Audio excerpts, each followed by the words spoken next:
seri sebelumnya. Nah, materi kita adalah macam-macam organel sel.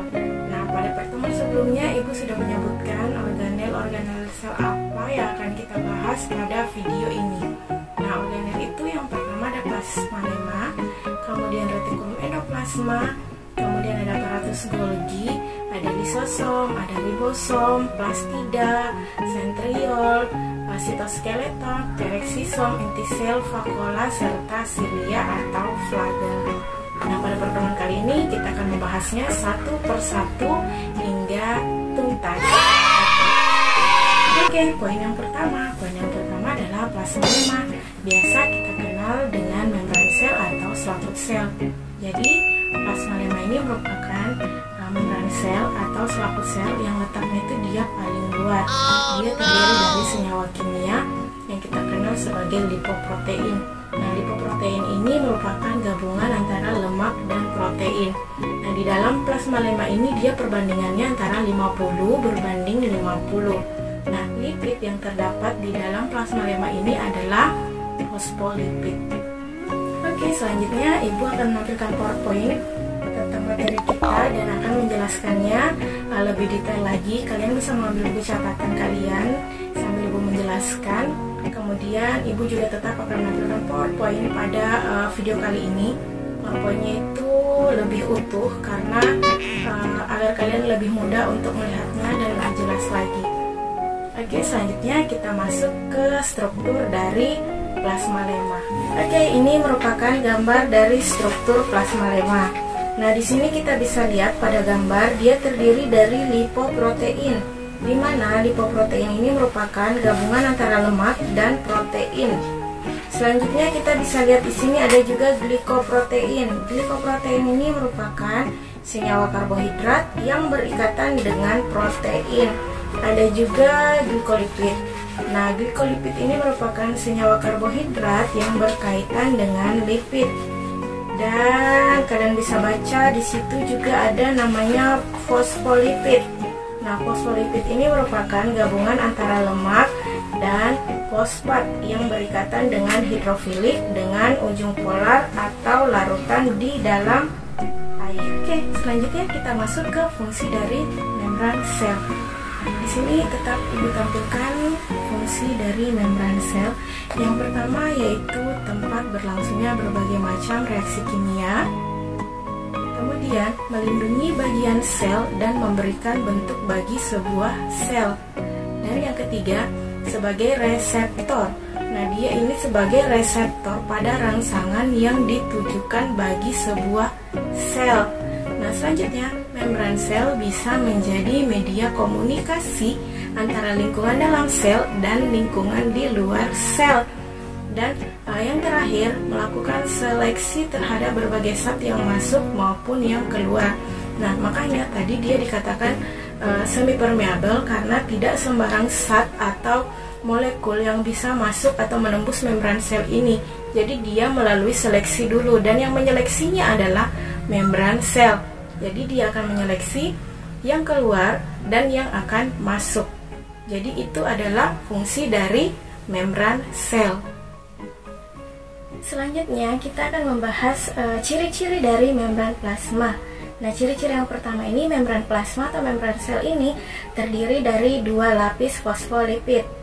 Kemudian ciri selanjutnya membran plasma memiliki banyak protein yang tertanam di dalamnya. Dan yang ketiga, membran plasma mengatur molekul yang masuk dan keluar dari sel. Banyaknya molekul yang melintasi membran sel melalui difusi dan osmosis.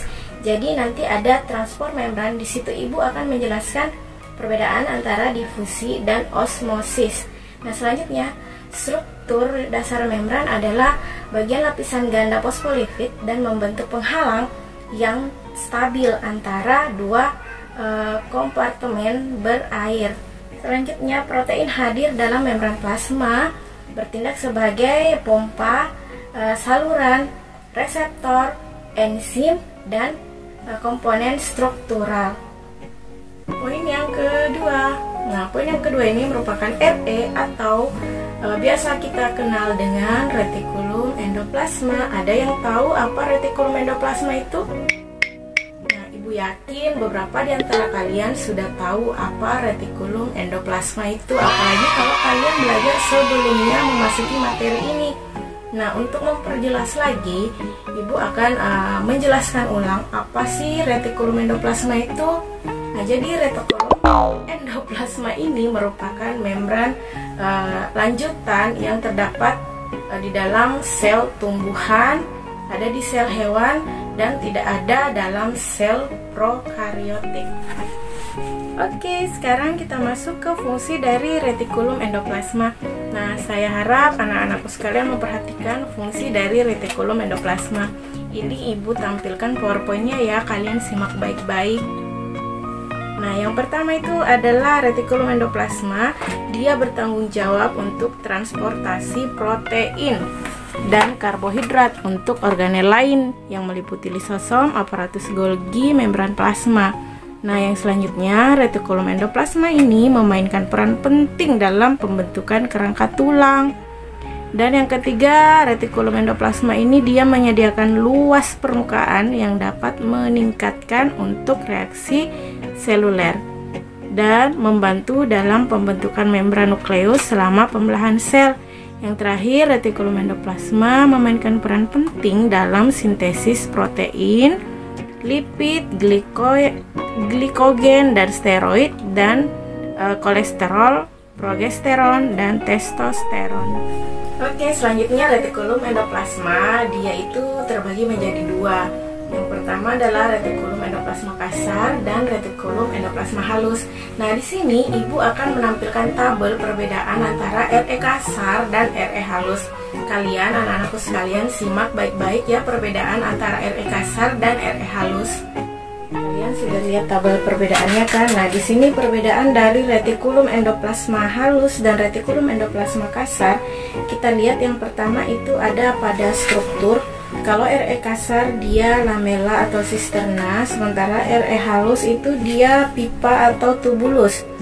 Kemudian fungsi pada RE kasar itu dia sintesis protein, sementara RE halus dia mensintesis lipid, regulasi, dan detoksifikasi. Selanjutnya adalah posisi. Nah, kalau posisi pada retikulum endoplasma kasar, dia posisinya dekat dengan inti sel, sementara pada RE halus itu dia posisinya cenderung jauh dari inti sel. Nah, yang selanjutnya adanya ribosom. Kalau RE kasar ada, sementara RE halus tidak ada ribosom. Stabilitas kalau pada RE kasar cenderung stabil, kalau RE halus dia kurang stabil. Yang terakhir contoh sel. Nah, contoh sel pada RE kasar ada sel goblet, sel epitel usus, dan kalau pada RE halus dia ada sel lemak, sel liver, dan sel otot. Ini kalian sudah memperhatikan kan perbedaan dari RE kasar dan RE halus. Jadi itu tadi perbedaan dari retikulum endoplasma kasar dan retikulum endoplasma halus. Oke, sekarang kita masuk ke poin yang ketiga. Nah, poin yang ketiga adalah ribosom. Nah, pengertian dari ribosom ini ada nggak yang bisa menjelaskan? Ibu rasa ada beberapa di antara kalian yang sudah tahu pengertian dari ribosom karena sering dengar atau mungkin pernah baca apa itu ribosom. Jadi untuk mempertegas atau memperjelasnya kembali, Ibu akan menjelaskan apa pengertian dari ribosom. Oke, jadi ribosom ini merupakan sel yang berukuran kecil dan padat. Dia ini merupakan sintesis protein. Jadi dia yang berperan penting dalam proses sintesis protein. Nah, selanjutnya Ibu akan menampilkan gambar yang menjelaskan tentang struktur dari ribosom. Kalian perhatikan baik-baik ya. Ribosom ini terbuat dari kompleks dari RNA dan protein. Ribosom sendiri terbagi menjadi dua subunit, satu lebih besar daripada yang lainnya. Nah, mengikat subunit kecil untuk mRNA, sedangkan yang mengikat subunit yang lebih besar kepada tRNA dan asam amino. Oke, perhatikan ya, ini dia gambarnya. Oke, setelah tadi kita membahas tentang struktur dari ribosom, sekarang kita akan membahas lagi fungsi dari ribosom. Oke, fungsi utama dari ribosom itu apa ya? Ada yang tahu tidak? Oke, serasa anak-anakku sudah pada tahu apa fungsi utama dari ribosom. Ibu jelaskan lagi ya, fungsi utama dari ribosom adalah dia merupakan tempat sintesis protein. Sudah tadi Ibu jelaskan juga. Kemudian dia sebagai mesin yang mengatur dan memiliki komponen-komponen yang terlibat dalam sintesis protein. Lalu dia juga digunakan untuk mengikat asam amino yang berada di sitoplasma. Nah, selanjutnya ciri-ciri dari ribosom. Nah, ciri-ciri ribosom kita bisa lihat pada gambar ini. Dia berbentuk seperti butiran kecil dengan diameter sekitar 20 sampai 22 nanometer. Kemudian terdapat pada seluruh sel hidup termasuk sel hewan, tumbuhan, eukariotik dan prokariotik. Dia merupakan organel terkecil di dalam sel, terdiri dari 65% RNA ribosom dan 35% protein ribosom. Nah, bisa dijumpai terdapat di RE kasar dan tersebar di sitoplasma, menghasilkan protein. Jadi berikut adalah ciri-ciri dari ribosom. Silahkan kalian perhatikan ciri-ciri dari ribosom. Oke, serasa anak-anakku sudah tahu apa itu dari ribosom, kemudian struktur dari ribosom, dan ciri-ciri dari ribosom. Sekarang kita masuk ke poin yang keempat, yaitu pengertian dari badan Golgi. Nah, badan Golgi ini merupakan dia organel terbesar yang terdapat pada sitoplasma. Badan Golgi ini mempunyai bentuk tabung pipi yang bertumpuk serta tersusun dari ukuran besar sampai ukuran kecil. Jadi dia mempunyai panjang sekitar 1-3 mikrometer serta dia terikat oleh membran.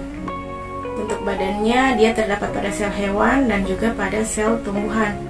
Nah, dia mempunyai bentuk yang sama. Badan Golgi ini tersebar di seluruh sitoplasma dan dia berhubungan satu sama lain, sehingga badan Golgi berbentuk seperti struktur kompleks yang bentuknya itu dia seperti jala. Oke, sekarang kita akan membahas fungsi dari aparatus Golgi. Nah, Ibu akan tampilkan PowerPoint-nya di sini dan kalian bisa mengambil buku catatan apabila kalian ingin mencatatnya. Kalau kalian tidak ingin mencatatnya, kalian bisa membaca dan mengingatnya ya. Jadi fungsi dari aparatus Golgi yaitu membentuk kantung-kantung atau vesikula yang berfungsi untuk sekresi. Nah, terjadi pada sel-sel kelenjar kantung kecil. Dia berisi enzim serta berbagai bahan-bahan lainnya. Fungsi yang kedua, badan Golgi ini dia membentuk membran plasma. Membran Golgi atau vesikula sama seperti membran plasma ya. Kantung-kantung yang dilepaskan menjadi bagian dari membran plasma. Kemudian yang ketiga, dia membentuk dinding sel pada tumbuhan. Yang keempat, membentuk akrosom pada spermatozoa, berisi enzim untuk memecah dinding sel telur serta untuk pembentukan lisosom. Dan yang kelima, tempat yang berfungsi memodifikasi protein. Dan yang keenam, guna menyortir serta memaket molekul-molekul yang berfungsi untuk sekresi sel. Jadi tadi kita juga sudah lihat gambar dari aparatus Golgi ya, sudah jelas tentang aparatus Golgi. Selanjutnya ciri-ciri dari aparatus Golgi. Nah, kalian bisa baca dan dengar penjelasan Ibu. Oke, jadi ciri-ciri aparatus Golgi yaitu dia yang pertama sakula berbentuk gelembung seperti gepeng, cakram, dan bertumpuk-tumpuk. Dalam setiap lapis sakula dipisahkan oleh celah sempit. Permukaan antar sakula yang membentuk cakram ini tidak sama. Ada yang berbentuk cembung dan ada yang berbentuk cekung. Tumpukan dari sakula yang bertempat paling ujung, baik yang berbentuk cekung dan cembung, terdapat gelembung-gelembung dengan sebagian dilepaskan menjadi butir-butir sekres. Kalian bisa lihat pada gambarnya ya. Nah, oke, yang kedua vesicle secretoris, yaitu gelembung-gelembung yang merupakan bagian dari sakula, namun terdapat di bagian paling tepi. Dan yang ketiga microvesicle atau vesicle transfer, yaitu gelembung-gelembung yang ukurannya sangat kecil dibanding vesicle secretoris, dan sakula. Jadi ukurannya ini kurang lebih 40 nanometer dan terus bergerak kehilangan butiran kromosomnya. Nah, mikrovesikal yang terus bergerak ini kemudian berkumpul bersatu dengan sakula. Oke, demikian ya penjelasan tentang aparatus Golgi. Jadi kita lanjut ke poin yang selanjutnya. Oke, selanjutnya kita masuk ke poin yang kelima, yaitu lisosom. Jadi lisosom merupakan suatu organel sel yang berbentuk seperti kantong terikat pada membran dan berisi enzim hidrolitik. Nah, lisosom pertama kali ditemukan pada semua sel eukariotik. Jadi di sini saya akan menampilkan gambar dari lisosom dan menjelaskan struktur dari lisosom. Kalian perhatikan baik-baik ya gambarnya. Oke, jadi ini dia ya gambar dari struktur lisosom. Jadi lisosom itu merupakan organel sel yang berbentuk tunggal. Nah, lisosom ini memiliki pH yang sangat rendah. Dia memiliki enzim hidrolitik. Nah, dalam kondisi asam, enzim tersebut mampu menghidrolisis lemak, protein, asam nukleat, dan polisakarida. Nah, kemudian makromolekul sering juga masuk ke dalam sel. Dia membentuk satu struktur berupa vakuola makanan. Kemudian lisosom dari badan Golgi bergabung dengan vakuola makanan. Nah, enzim dari lisosom ini akan masuk ke vakuola untuk mencegah makromolekul pada manusia. Oke, selanjutnya adalah fungsi lisosom. Nah, perhatikan ya, fungsi lisosom ini terbagi menjadi beberapa bagian. Nah, yang pertama adalah fungsi lisosom endositosis. Nah, fungsi lisosom endositosis ini merupakan pemasukan makromolekul dari luar sel ke dalam sel yang dapat melalui mekanisme endositosis. Selanjutnya, materi-materi tersebut dibawa ke vesikal kecil yang mempunyai bentuk tidak beraturan yang disebut dengan endosom awal. Nah, selanjutnya ada proses autofag. Nah, di sini untuk pembuangan serta degradasi bagian sel sendiri. Nah, seperti organel yang sudah tidak dapat berfungsi lagi, jadi itu akan dibuang. Nah, potongan dari retikulum endoplasma kasar atau REK akan menyelubungi organel dan membentuk autofagosom. Nah, selanjutnya autofagosom ini berfungsi dengan enzim hidrolitik dari trans Golgi dan kemudian berkembang menjadi lisosom atau endosom lanjut. Proses ini dapat berguna pada sel hati, transformasi berudu yang akan menjadi katak serta embrio manusia. Selanjutnya ada fagositosis. Fagositosis adalah proses masuknya partikel-partikel yang mempunyai ukuran besar dan mikroorganisme seperti bakteri serta virus ke dalam sel. Nah, demikian video kita kali ini. Semoga kalian semua memahami. Nah, Ibu akan melanjutkan lagi materi kita pada video selanjutnya. Terima kasih sudah menyaksikan video Ibu. Semoga kalian semua bisa menyerapnya dengan baik dan bermanfaat buat kalian.